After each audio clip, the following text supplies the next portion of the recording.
অভিনন্দন আপনাকে। আপনি অবশ্যই ইতিমধ্যেই ইফ্রড চেকারে একটি অ্যাকাউন্ট রেজিস্ট্রেশন করে ফেলেছেন। যার ফলেই আপনি এখন জানতে চাচ্ছেন কিভাবে Chrome এক্সটেনশন ব্যবহার করবেন। সো চলুন কিভাবে আমরা Chrome এক্সটেনশন ব্যবহার করতে পারি সেটা জেনে নেই। সো প্রথমেই আমরা আমাদের ওয়েবসাইটে যদি চলে আসি তাহলে এখান থেকে Chrome এক্সটেনশনের যেই লোগোটা রয়েছে এখানে ক্লিক করলে আমরা Chrome এক্সটেনশনের সরাসরি চলে যেতে পারবো। এখানে যদি আমরা একটা ক্লিক করি তাহলে দেখতে পাচ্ছেন আমরা Chrome এক্সটেনশনে চলে এসেছি। অথবা আপনি আমাদের ওয়েবসাইটে না এসে যদি সরাসরি এখানে লিখেন যে Chrome এক্সটেনশন এটা লিখে সার্চ করলে প্রথমেই একটি ওয়েবসাইট পেয়ে যাবেন।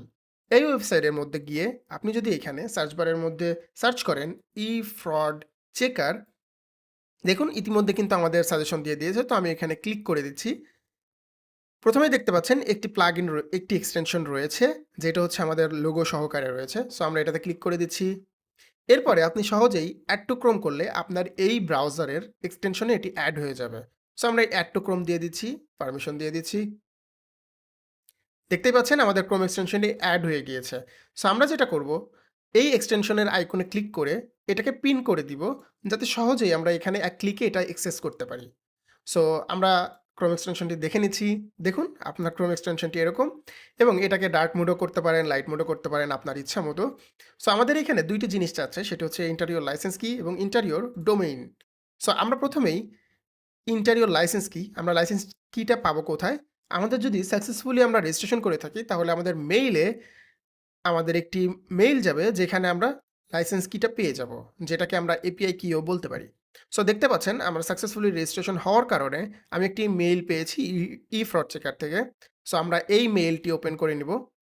এই মেইলটি ওপেন করলে আপনার অ্যাকাউন্ট ডিটেইলস এর মধ্যে দেখতে পারবেন এপিআই কি নামে একটা জিনিস রয়েছে। সো এই এপিআই কিটা আমরা কপি করে নিচ্ছি এবং এখান থেকেই আমরা এক্সটেনশনটা ওপেন করে নিচ্ছি। এক্সটেনশন ব্যবহারে সবথেকে বড় সুবিধা হচ্ছে আপনি যেকোনো ট্যাব থেকেই এটিকে ইউজ করতে পারবেন। সো আমি সহজেই এই এক্সটেনশনটি ওপেন করে নিলাম এবং আমার এপিআই কিটি এখানে দিয়ে দিলাম লাইসেন্স কি এর জায়গায়। এবং এরপরে আমি আমার ডোমেইনটি লিখে দিচ্ছি। লিখে যদি আমি অ্যাক্টিভেটে ক্লিক করি তাহলে দেখতে পাচ্ছেন আমার কিন্তু অ্যাক্টিভ হয়ে গিয়েছে আমার সাবস্ক্রিপশন এবং দেখাচ্ছে যে subscription will expire in 6 days.